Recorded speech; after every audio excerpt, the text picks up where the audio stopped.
In this episode, we have Tom Joseph of America's Main Street Party joining the show to talk about a different way to elect representatives. Plus, Zohran Mamdani is opening city-owned grocery stores, and Dr. Anthony Fauci is pleading the fifth. All that and more right now.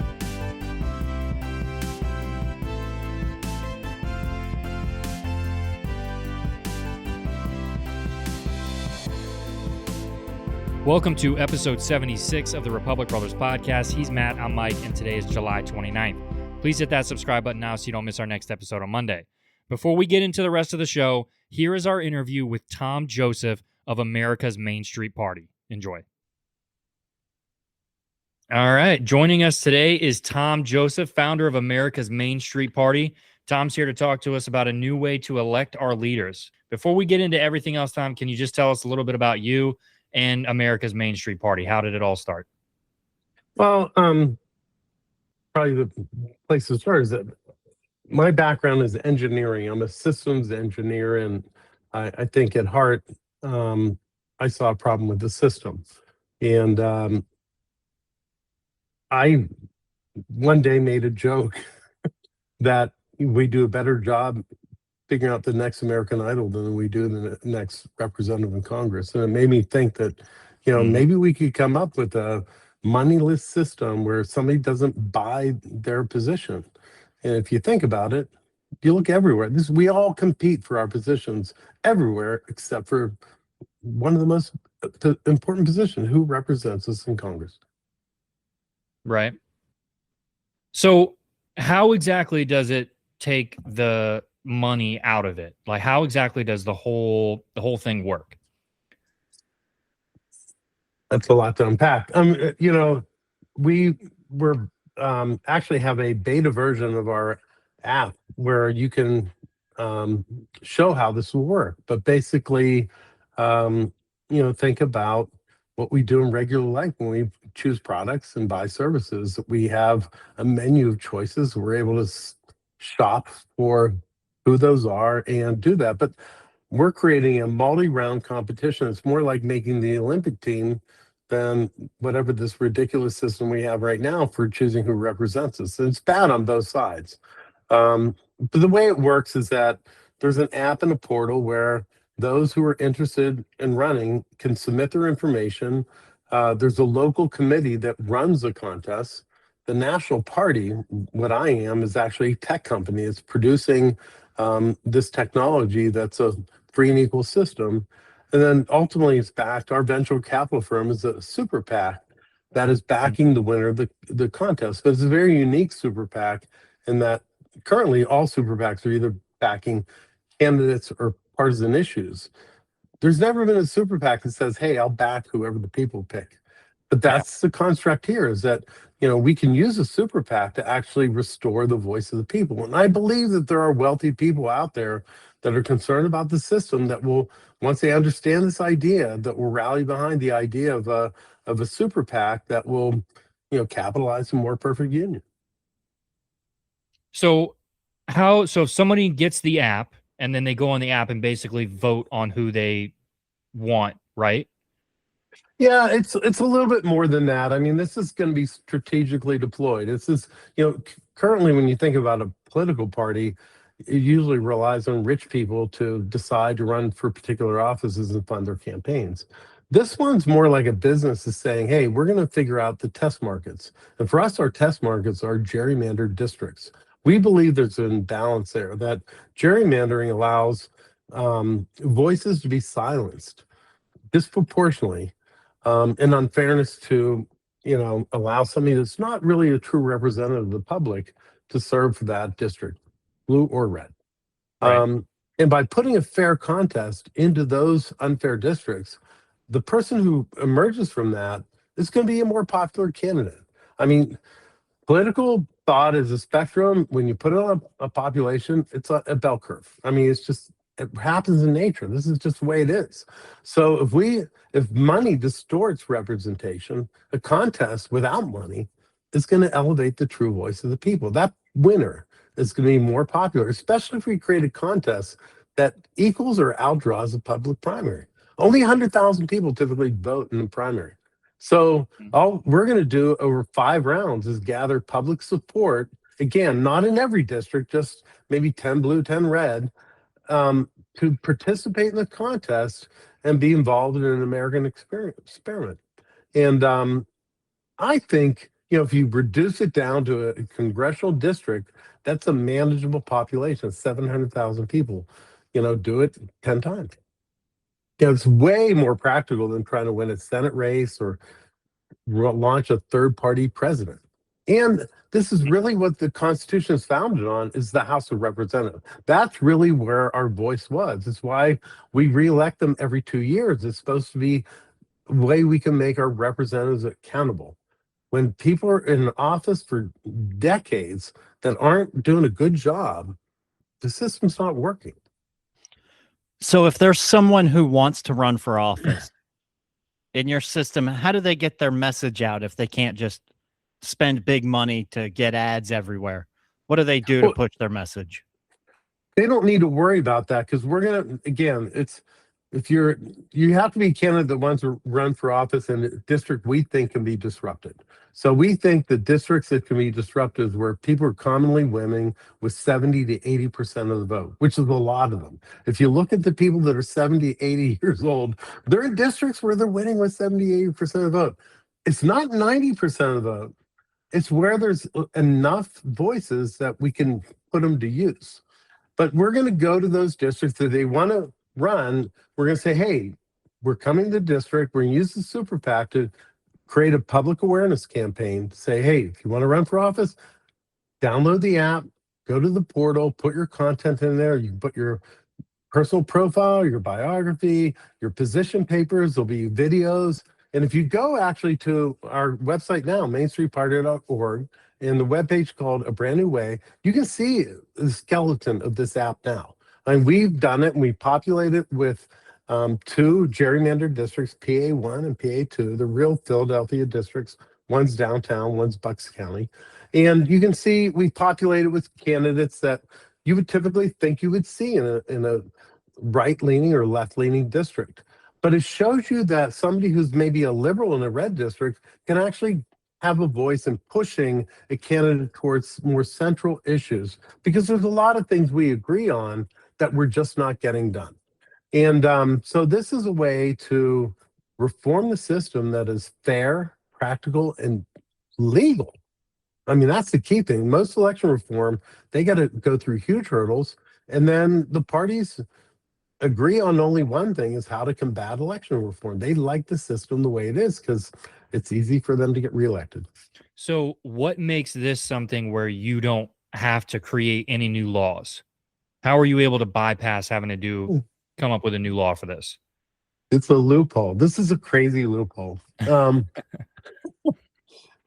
If people don't spend money on a campaign, a political party can use any system at once to choose this nominee. Right now, they just do it behind closed doors. Think about it. The Democrats, it's like, who's going to be the senator from South Carolina? They sat behind closed door and decided who that was going to be. Yeah. Well, a political party could actually choose to create a system where the entire citizens of a district could weigh in and choose it. Just nobody ever thought of doing that. Right. That's the loophole. So the funny thing about this, the one thing that everybody hates about the current system, is what makes this possible and legal: the absence of money. And and you think, how do you enforce this? Well, it's easy. People spend money. There's physical evidence. There's an ad, there's a campaign, there's a billboard, whatever. They're out of the contest.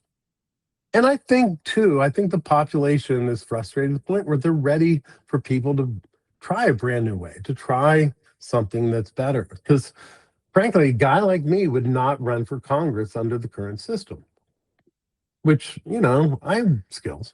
And we should have a government of the people, and you can't do that when it's only ruled by the 0.1% that are in this political elite. Yeah, I think that's most people's gripe with politics, is there's never one candidate that really represents everything that you truly believe in. It's kind of like, I think for the average American, they're picking whoever they see as the lesser of two evils. So, and in this system, you think about American Idol. I mean, you're apt to buy multiple albums from all those finalists. Mhm. You know, and I think under this system, since we're not trying to swing a different district to go left from right or right from left, we're more or less going to heavily red and blue district and saying, what color are you?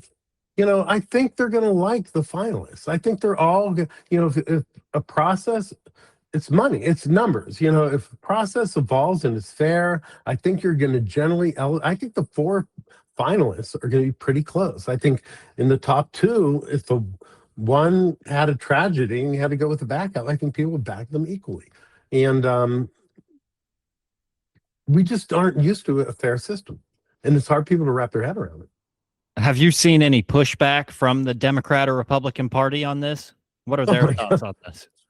Oh, they hate it. It's not even they that hate it. The people in the election reform community hate this idea because at this point, if you've been involved in election reform, you're involved in a multi-decade effort to, I don't know, overturn a constitutional amendment or open primaries, and they have all donor base. So you come in with a brand new idea like this, they're not receptive. I actually offered $100,000 to sponsor an America 250 Democracy Summit in Philadelphia, and they turned it down. I wanted to announce the beta release of our product around this thing. I thought it was cool. Philadelphia, the All-Star game, you know, wow, this is a big idea. They turned down a $100,000 donation to sponsor the conference. And they kicked me out of the VIP reception. And I had my students show up with brochures. They called the police at the National Constitution Center. Oh, wow. Man. See the irony there? Yeah. So I'm just saying, the people in the election reform community don't like this idea either. So yeah, left and right. But you know who likes this idea? Regular people. The other 99%. You know, I've been on 100 podcasts, left, right, center. I can't even tell the ideology of the podcast because everybody hates the way the election system works equally, regardless of where they sit politically. Yeah, for sure. Well, so what's the long-term goal for you in this whole thing? Are you hoping that this becomes bigger and becomes more of a national thing? Oh yeah, I mean that's what I did. I don't know if you know my background, but I have a factory automation background, and I stumbled on this idea of employing women to do outsourced accounting working from their homes in 1991. And it took a long time to build it, but I was committed to it because I had a vision that this would work and become a national model. And we're not there yet, but it's now pretty big. Meg Ryan did a program on us. We've won numerous awards. I mean, clearly onto something there. But I believe the same thing here. Like, I believe, like, if you have a fundamental good idea, if you're persistent about it, it'll continue to scale. So my goal is for 2028 is for us to go after 20 blue, 20 red districts with this. Obviously, we have to fund and complete the development of the app. That in 2030, that we expand that to include the Senate. And in 2032, if we have enough saturation, that we could have a national nominating contest for the president, where everybody weighs in at the same time. This system we have right now is absolutely stupid. And, you know, as bad as the way we nominate people for Congress, the way we nominate president is terrible. That's why we wind up with these octogenarians. Yeah, it is. It is definitely frustrating at times. It's goofy. I mean, think about it. And then which state goes in, for, you know, and the momentum for who is the president might be decided by New Hampshire. That's ridiculous. Yeah. Mm-hmm. Well, did you have anything? Absurd. I'm good. All right. Well, I mean, let me ask you this then. So this is about all I have. If someone wanted to bring this into their district, is there a way they can go about doing that? It's not really going to work. Like I said, I'm going to roll this out like a business. So there's 2 things that need to occur. As like I said, I have to complete the development of the app, and we have to figure out, find a super PAC donor. And I think ultimately the super PAC is they're going to pick the districts. But Right. our control on it is going to be, say, it has to be an equal number of blue and red. So if they came back and said, we want to do 20 red and 10 blue, we're like, no. That's our, we're creating like a system of checks and balances. Super PAC has certain power because of the money. We have certain power because we control how the contests go out. And the local committees have power because they run the contests. But we could come back and say, hey, local committee, you didn't follow the rules. We're going to unsanction it. Super PAC isn't getting any money. Or the super PAC can say, hey, district, you got to get at least 75,000 people to participate. Otherwise, why are we putting our money in? So Right. I think things succeed when their incentives are right. And to me, this is about putting together a correct incentive system. If it takes 6 years or 60 years, I'm going to keep working on it while I'm alive. I got to do something to undo the damage of the boomer generation.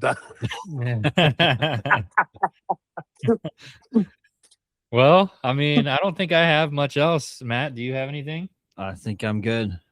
All right. Well, is there any final thoughts or anything you'd like to share before we let you go? No, just like I said, have people go to Main Street Party, or there's another website, wilsonsfountain.us. It's about James Wilson. It describes this entire construct. It's really kind of our research of how to make this happen. So yeah, educate yourselves. We have to get people to understand this idea before they'll support it. Right. We will add those links to the description as well, so anyone listening can click the link. All Thank right. you Well, so much for giving oxygen to this idea. Yeah. Thanks for joining us, Tom. We appreciate you coming on.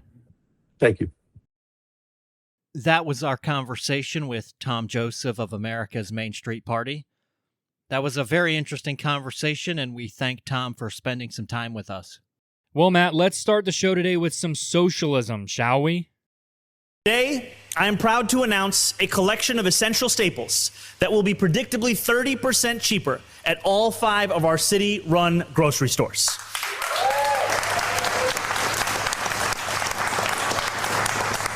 This core set of goods will include all fresh produce, meat, and seafood, along with 20 other essential items like cheese, milk, and bread. Here's how it will work. Once a month, our 5 city-run grocery stores will set prices for this core set of goods at 30% below typical retail prices. No exceptions, no gimmicks. The savings will last for the entire month. That means no weekly fluctuations nor sticker shock at the checkout line.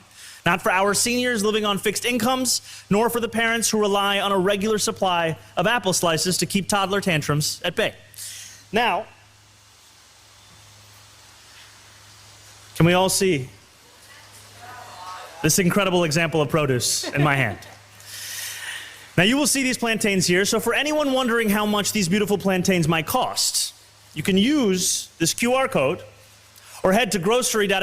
New York City Mayor Zohran Mamdani's flagship initiative, branded as N.Y.C. Groceries, is a network of city-owned grocery stores designed to lower food costs and improve access across the 5 boroughs.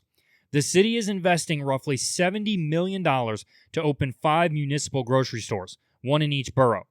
The first location is slated to open by late 2027 in the Bronx, followed by a second site in East Harlem, with all 5 planned to open by 2029. The city announced that these stores will offer a guaranteed 30% discount compared to average market prices on essential food categories. This covers all fresh produce, meat, seafood, as well as about 20 other categories of pantry and dairy staples, like eggs, milk, and chicken. The administration projects this will save households an average of $90 per month or $1,000 per year. The city of New York will own the sites, cover rent and property taxes, fund the initial build-out, and set strict affordability and labor standards. Third-party operators will handle day-to-day management, sourcing, and staffing agreements and offer family-sustaining wages. To avoid directly undercutting local bodegas, municipal stores will not sell high-margin non-grocery items like lottery tickets and tobacco products. Proponents argue that rising grocery prices require direct public intervention, treating affordable food access as a basic public utility. By waiving rent and property tax burdens on the operator, the municipal model passes overhead savings straight to consumers rather than prioritizing profit margins. Now, here's where it gets dicey. Critics, including independent grocers, fiscal conservatives, and local business advocates, raise several key concerns. Independent grocery stores operate on notoriously slim margins. We're talking between 1% and 3%. Opponents argue that giving city-owned stores full tax exemptions and rent subsidies creates unfair competition for tax-paying local supermarkets and small food businesses. Critics point out that spending $70 million on 5 physical locations, with build-outs exceeding $3,000 per square foot in some cases, it's an inefficient use of tax dollars compared to expanding direct food assistance like SNAP or HealthBucks. Because there will only be 5 stores, the benefits will largely go to residents living immediately nearby, while food-insecure New Yorkers in other neighborhoods have no direct relief. Now, we don't want New Yorkers to get their hopes up on this one, but I think this is doomed. This is destined to fail, and we know that for a few reasons. Here's why. Real-world experiments with municipal or heavily subsidized grocery stores offer a clear picture of how these models perform in practice, and it is not good. Across small towns and major metros, these initiatives consistently show that eliminating the profit motive does not eliminate the severe operational and financial realities of grocery retail. Example number 1. In 2019, the small town of Baldwin, Florida, made national headlines when the local government bought an abandoned IGA building and opened Baldwin Market, operating it directly with municipal employees. The town aimed to eliminate a food desert and promised to run the store at break even. The result? They closed permanently in early 2024. Now, why did it fail? Number 1, lack of foot traffic. Despite initial excitement, local residents simply did not shop there in large enough numbers to support the store. Many continue driving to larger nearby chains like Walmart for cheaper prices and wider selection. And number 2, severe deficits. Operating on tiny volume meant the city could not leverage bulk purchasing power. Even without paying rent or property taxes, the store lost over $130,000 in a single year, accumulating hundreds of thousands in taxpayer-funded deficits before the town council pulled the plug. Example number 2, Kansas City, Missouri. Kansas City spent millions in taxpayer funds and municipal bonds to build the Linwood Sunfresh Market, aiming to serve a historically neglected low-income neighborhood. The city owned the building and brought in private and nonprofit operators. The result? Closed in mid-2025 after losing nearly $29 million in cumulative public subsidies. Why did this one fail? Operational and shrink issues. Shielded from pure market competition, the store suffered from severe inventory mismanagement, with residents complaining of rotting produce and empty shelves. And the store faced massive retail theft and security expenses, forcing it to close its liquor department. High overhead and low customer retention meant the operator repeatedly missed rent payments to the city, requiring repeated emergency taxpayer bailouts before ultimately shutting down. This is the most well-known case. This place was essentially robbed dry. There was so much crime in the area that the place just had no option. It's a hard thing to do to lose $29 million, but they did it. Yeah, it's essentially, what was it, the Walmart or the CVS in that neighborhood that just decided they were leaving because they were getting robbed all the time? Yeah, but it was supposedly because they hated minorities. Yeah.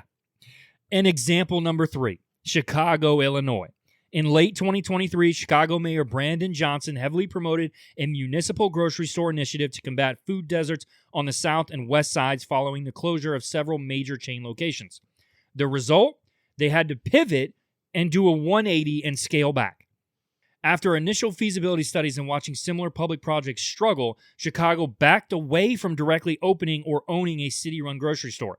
Instead, the city shifted toward utilizing state-level grants via the Illinois Grocery Initiative. Rather than becoming a retail grocer itself, Chicago is redirecting public funds to subsidize equipment upgrades and capital costs for independent or nonprofit grocers who already possess retail experience. So given all the history of failure at governments trying to do this, New York City is going to take $70 million to build 5 grocery stores. 5 stores serves how many people? Because you could buy everyone a Costco membership for a year, and you could get more than 1 million residents a membership. Then they could buy in bulk and actually save money. Yeah. This will help nothing.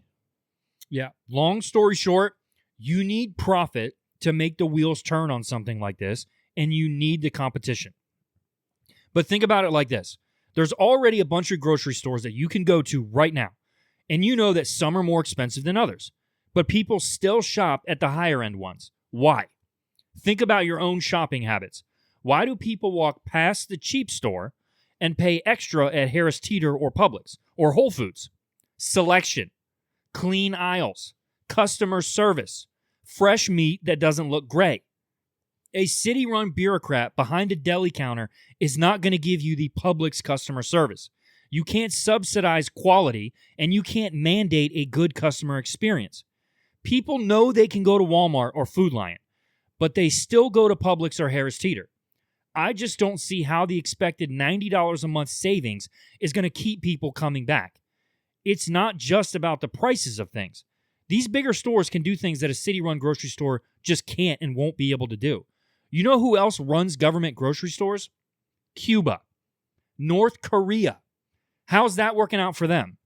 Bread lines, empty shelves, and central planners trying to figure out why the tomatoes rotted before they hit the truck. Eliminating the profit motive doesn't eliminate reality. It just replaces efficient business owners with inefficient politicians. Zohran Mamdani is letting his socialism hang all the way out. You left out the fact that the essentials at the grocery store probably aren't cosmic brownies and Snickers bars, so some people won't be coming. Every consumer wants something different. I want options, a clean environment, and customer service. Because of that, I tend to do my shopping at a Publix, which is also one of the closest stores to my house. As you said earlier, grocery stores make practically nothing on most items in the store. It's actually the impulse buys people make near the register that bring in profit. The profit on the candy bar is way better than the profit margin on a pound of chicken breast. That's where they get me every time my kids ask if they can get candy on the way out. And that's why those things are at the register, because they know you have to slow down there. Some people will look at the dollar amounts these grocery stores profit and think they have great margins. But the reality is they're getting those numbers because of the enormous quantity of goods sold. Kroger, for example, had profits of about $2.5 billion on nearly $150 billion in revenue, less than 2%. The idea of communism always seems to result in people being hungry, and we still sit here waiting for the left to give us an example of where socialism or communism has worked. What do they always say? It just hasn't been done right, though. Yeah, if people end up going to these grocery stores, it's just going to cause the other grocery stores in the area to be forced out. And that's going to lead to food shortages and empty shelves. The odds are, this is a city-run grocery store in New York City. Is it not likely to get robbed clean? Most likely. I mean, there's a lot of different scenarios here, and I think that Mamdani knows all the different ways this can go. I don't think that he's dumb. I think he knows exactly what's going on. Just like I think he knows exactly what he was doing when he doxed over 950,000 people and their addresses. Mamdani released a searchable online database published by the New York City Department of Finance under Mayor Zohran Mamdani's administration. It details property owners and street addresses across the city's 5 boroughs potentially subject to the state's new pied-à-terre tax, which is a surcharge on non-primary residences. The database lists real estate records, including owner names, street addresses, and property valuations. While the tax was originally pitched at targeting around 31,000 high-end non-primary residences worth over $5 million, the database release contained over 950,000 property records. Because of its broad scope, it mistakenly included primary residences, properties in working-class neighborhoods, commercial properties, and condos owned by local residents. The list features notable public figures, including Woody Allen, Anna Wintour, Cynthia Nixon, and Mary Trump, alongside units in high-profile buildings like Trump Park Avenue. Critics, local elected officials, and real estate groups accuse the administration of effectively doxing residents or creating a targeted list of wealthy individuals, raising safety and security worries. Many property owners and local politicians publicly noted that their primary homes were included by mistake. The Department of Finance and the mayor's office stated that publishing the property roll is a standard requirement under state law when implementing a new tax roll. They clarified that the list represents a preliminary broad screening phase, and property owners can submit clarifications or rebuttals to prove a property is their primary residence to be removed from tax liability. For anyone out there who thinks that this is okay and you want these people to be taxed more, you are punishing people for being successful. It's as simple as that. It is, and this is showing the stupidity of the left. The simple reality is the wealthy people pay most of the taxes for the state and federal government. The top 1% in this country made 22% of all income in the country, yet they account for 40% of all the income tax the federal government collects. It's the same in New York. When you dox the wealthy, repeatedly call them evil, and tell them that they stole their wealth and took advantage of people, they get tired of hearing it and leave. A few will say they're right and hand over their money, but the vast majority pack up and leave because they have that option. It then takes the rest of the residents to step up and pay more in taxes. Of the income tax the city of New York City collected in 2021, the top 1% of earners paid 48% of the income tax. If the top 1% leave, the average person has to have their tax rate nearly doubled to make up for it. It's that, or the government could cut spending, but in a liberal city, I think it's safe to say that's wishful thinking. Yeah, Zohran will just go get another loan from the state to cover the deficit. And then call it balancing the budget. All right, let's move on to our next topic here. Not much has changed in the conflict with Iran since our last episode. However, on Tuesday, President Trump held separate closed-door meetings at the White House with Ukrainian President Volodymyr Zelenskyy and Israeli Prime Minister Benjamin Netanyahu. Both foreign leaders were in Washington, D.C. to attend the funeral of Senator Lindsey Graham, who passed away at age 71 shortly after returning from a trip to Kiev. Zelenskyy and Trump discussed licensing agreements that would allow Ukraine to produce its own Patriot missile interceptors to defend against Russian strikes. This builds on discussions from a NATO summit earlier in the month. Zelenskyy offered condolences for Senator Graham, calling him a true friend of Ukraine, and noted that both teams agreed to work on reinvigorating diplomatic processes. Lindsey Graham was big on military spending and foreign policy. He was an ally in the eyes of Ukraine and Israel. That's why the leaders came. But of course, anytime heads of state get together, they're going to work to secure things that benefit their nation. The Patriot missile system is great, and Ukraine always needs more interceptors. The reason they want to do it themselves is because of this war. We build these weapons and test them like crazy for effectiveness and safety. Ukraine doesn't care about that. They just want as many as they can. They are happy to see it blow up regardless of when. As long as it goes boom in some way, it's good enough. This is not a quick fix for Ukraine, but it will help, and it will likely take a year, maybe longer, before they are actually able to produce the missiles. But there's a good chance the war is still going on this time next year, and I would also bet there's a good chance they can produce them cheaper than we can. This also marked the first known face-to-face meeting between Trump and Netanyahu since the launch of the U.S.-Israeli military actions against Iran. Prior to the meeting, Trump publicly noted some distance from Netanyahu, stating the prime minister needs a softer touch regarding Lebanon. Trump also brushed off reports that Netanyahu intended to present intelligence on Iran's underground nuclear facility, Pickaxe Mountain, remarking that he doesn't need Netanyahu to tell him what is happening there. Well, Trump is trying to make it clear he is in charge, which he is. The left loves to tell Trump and everyone else that will listen that Israel run things and Trump is their puppet. Looking back now, it's clear that Trump miscalculated the exit plan in Iran, if he even had one, and now he doesn't know how to get out. He knows finishing it militarily is an option, but that could cost more American lives, and that is a price he doesn't seem willing to pay, for obvious reasons. We paused shooting, but Iran shot back at our military bases anyways, so we started shooting again. He's in it pretty thick now, and I don't know how long it will take him to realize that militarily is probably the only way out of this at this point. The IRGC thinks they can still outweigh us. That is clearly far easier with the United States than it is with Israel.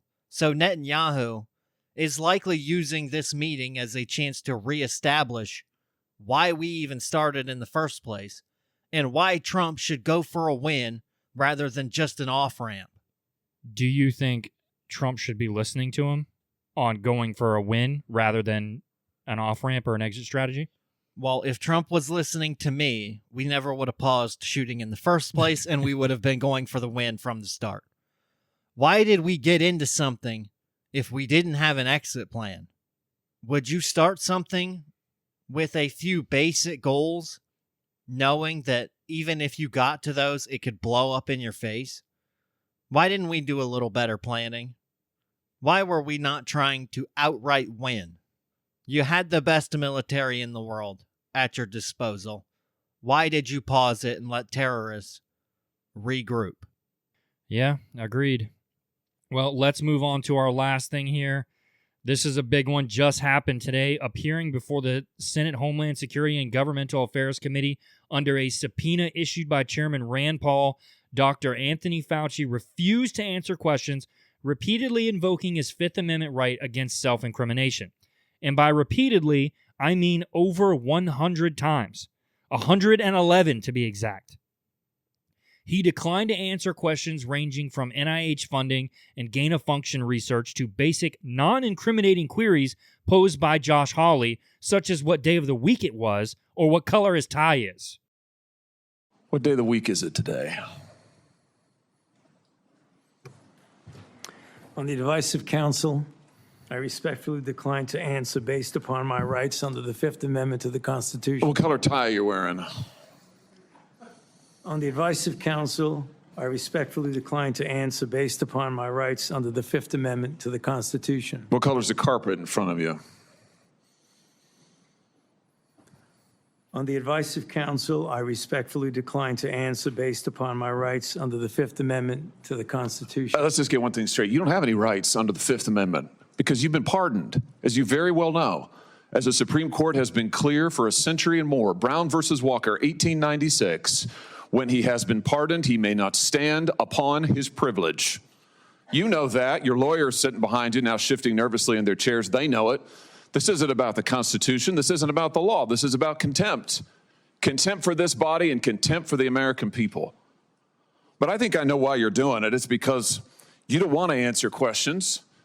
It's because you did all kinds of terrible things. It's because during the pandemic, you got rich, didn't you? You got rich while people were dying, hundreds of thousands of Americans, over 1 million in the end, and you were getting rich. And not only were you doing that, you were using federal employees with taxpayer money to apply for and solicit cash prizes for you personally. Cash prizes totaling over $1 million. You did all of that during the pandemic. In his opening remarks, Fauci stated that while it pained him to refuse to testify given his decades of public service, he was doing so on the advice of his legal team.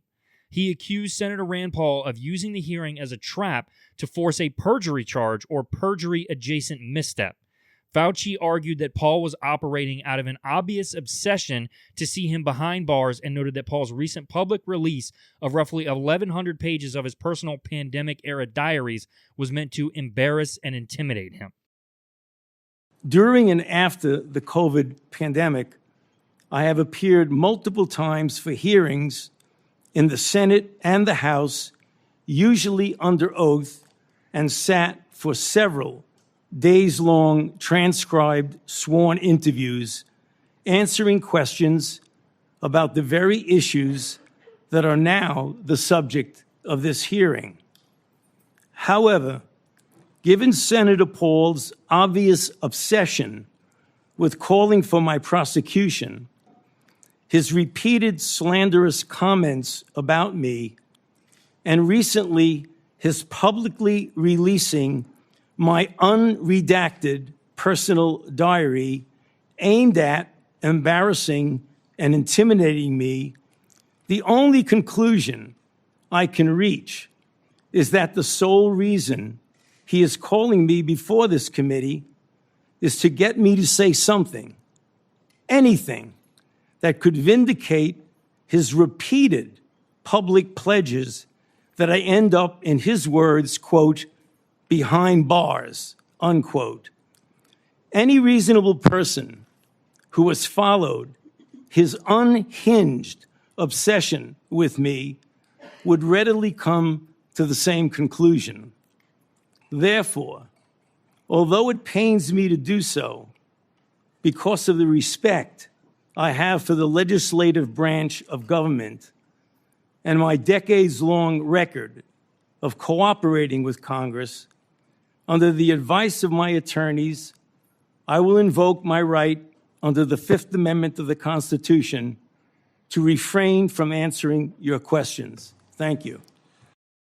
Prior to leaving office, President Biden issued a preemptive pardon for Fauci to shield him from federal prosecution regarding his pandemic response. However, Republicans argued that if Fauci lied under oath today, it would fall outside the scope of that pardon and open him up to fresh perjury charges. As Senator Hawley mentioned, you don't get to stand on the Fifth Amendment after you've been given a pardon. This guy lied from day one. We were told, trust the science, mask up, social distance, yada, yada, yada. Trump was called insensitive and a bigot because he called it the China disease. Turns out he was right. He was right, and Fauci knew it, and he lied about it for years. And people are angry now. The way Fauci handled this whole thing led to businesses closing, people losing everything, people died, and Fauci got rich. Trump was called a xenophobe for banning flights from China when COVID first came out. The TDS was real.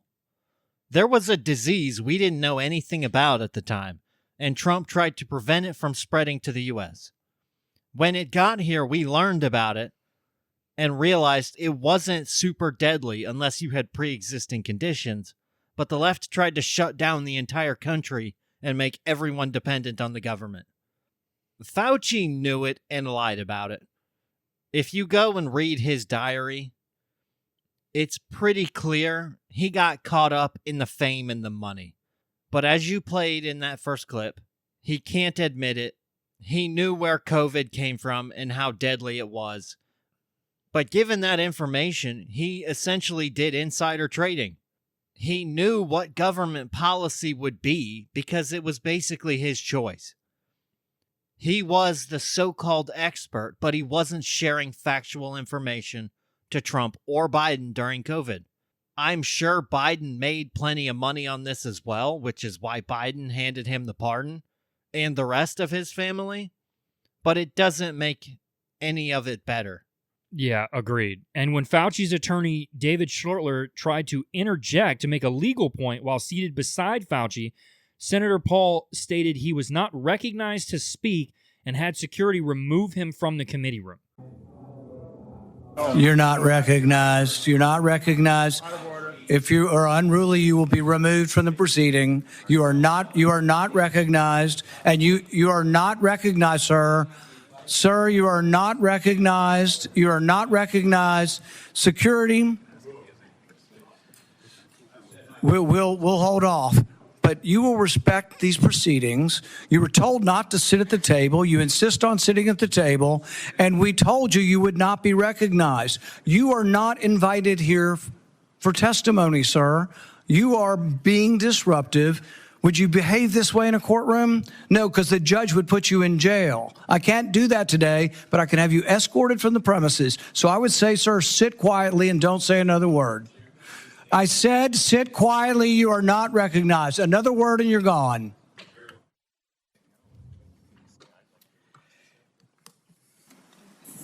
So, Mr. Chairman, I'd like to hear what the attorney has to say. He is not recognized by the committee or the chair. If he speaks again, he will be removed from the room. This testimony is from Anthony Fauci. This is not a game with his lawyers. He can advise. His lawyers can give him advice. He's got a half dozen here. They're all allowed to talk to him. Yes. All right? Yeah. But the attorneys are not recognized. GOP lawmakers pressed Fauci aggressively. At one point, Senator Bernie Moreno asked Fauci, quote, Do you feel like you're in deep shit before handing him a pocket copy of the Constitution? At the close of the hearing, Senator Rand Paul announced that the committee plans to vote next week on whether to hold Fauci in contempt of Congress for refusing to answer questions. He should be. This was the chance for Fauci to come clean and tell the American people what the truth was. He could have told the truth and moved on, given he had a pardon already, but he chose not to. I'm guessing his image is a massive factor in all of this. When you look at those clips, does he not look and act like someone who's guilty when he's speaking? He looked like a small and weak man. It was almost like he couldn't look at the people asking him questions. He was just trying to hide. Yeah, he wouldn't look anyone in the eye. He was looking directly down at his paper and reading what he was supposed to read and saying, I plead the Fifth. I understand the necessity of the Fifth Amendment, but when you invoke it, you're basically admitting guilt, especially in that scenario when you've been given a pardon. I mean, it's not literally, but figuratively. You're hiding something, and we all know it. I kind of disagree. When you plead the Fifth, you're saying it's a very complicated story and you don't want more information out there. It's certainly not a great look, but it doesn't mean guilt. The court of public opinion will not like it, but from an individual perspective, not going to prison is the most important factor. The counsel has the job of getting the best outcome for their client, and that is what Fauci's lawyers did here. You would just think having immunity would give you a little more courage to speak, though. Now, he's saying that I have information, that I did something bad, and I don't want to talk about it. That's guilt, right? The Fifth Amendment is the right to not self-incriminate. If you have nothing to say that's incriminating, you don't need to refuse to answer questions. You lose the Fifth Amendment right, though, when you have amnesty. That's the thing here. Right. So why was he not saying anything? I think there's things he's done that would fall outside of that pardon, probably before the pardon started. That was a very broad pardon, but Fauci's been in public life as a doctor for how long? 30, 40 years? Yeah. Well, that's why I say, by him invoking the Fifth, he's guilty of something. He just doesn't want to tell us all what it is, right? Like I said, it means you're hiding something, and the law allows you not to tattle on yourself. And from his own writings, we already know he's guilty in this. It's like him getting a pardon. If he didn't do anything wrong, why did he get the pardon? We already have the answers to this test. We just want him to own up to it. Complicated story or not, tell the truth. We deserve to hear it. And that kind of goes back to what I said earlier about why Biden pardoned Fauci and his entire family. Yeah. They know something happened, and they were just getting in front of it. Well, that's all we have for today. That is the end of episode 76 of the Republic Brothers podcast. Before you click away, please hit the subscribe or follow button. New episodes drop every Monday and Thursday. Thanks for tuning in. See you next time.